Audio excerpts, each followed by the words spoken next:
I read a lot of posts from people that are trying to get into the tech industry, and because of our services, a lot of people do reach out to me. But I thought it'd be good that I did this video just to explain that there are different routes into tech that you may not have considered. Yes, there is the bog standard one that I'll mention first, where people just apply for a permanent role and just hope that they get the role. And it might not even be in a tech company.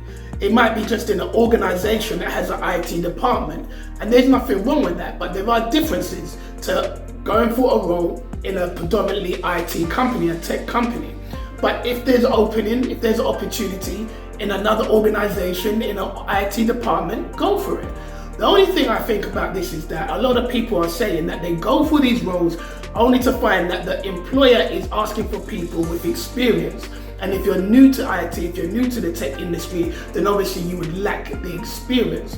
One of the things that I did was also go down the route of IT consultancy and became an IT consultant. When I was working as an IT consultant, I went from industry to industry, from banking to finance to metropolitan police to government to private firms, very quickly working on all different projects. And what that enabled me to do is work across different companies, see how different organizations operate, work with different people, different tools, and you just learn a whole lot of things in a rapid amount of time. You just got to get into that organization, understand the culture of that organization, understand what they're trying to achieve.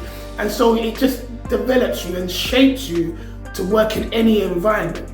And it helps you to just, remember, you're just building your CV, you're just building your experience. So it's one of the things I do recommend. If you want to build up your experience, get around, get yourself out there, get things on your CV, get things under your belt, then IT consultancy might be for you. And also what is good about it is this, is that IT consultancies often will throw a lot of money at you to get trained up, to get built up in your skill set and certified in different areas of technical skills, because they know that it works in their favor.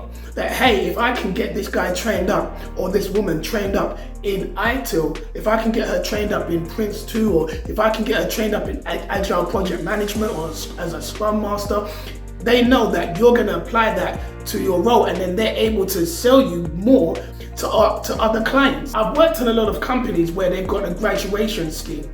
A lot of graduates are going through to uni, and their uni is either working in conjunction with the company, or that they've managed to get on an apprenticeship scheme with the company, so that they're going to uni 2 to 3 days a week, but they're also getting their work experience within the company, which is a really good way of getting your foot in. And I would advise younger people that if you've got that opportunity to do that. They already know how the organization works. They've finished their degree, but they've got a job because they've built their experience in the company.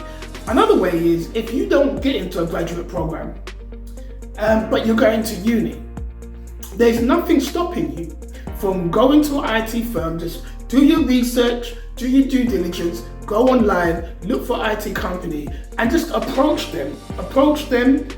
It can be by email, about having some work experience, whether it's 1 day a week. It just helps you to build up your experience. It might be with IBM, it might be with Google, it might be with different companies that you can just say, hey guys, look, I'm doing this degree, whether it's in computer science, and I would like to build up my experience while I'm doing this degree.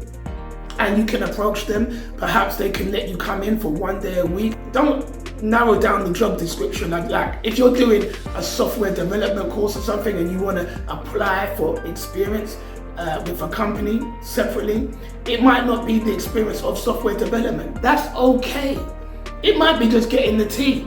It might be just an admin role at first.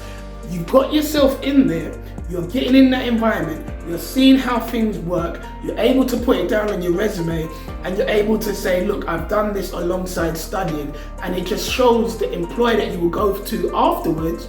If not, maybe they take you on afterwards in that same company that you got the experience in.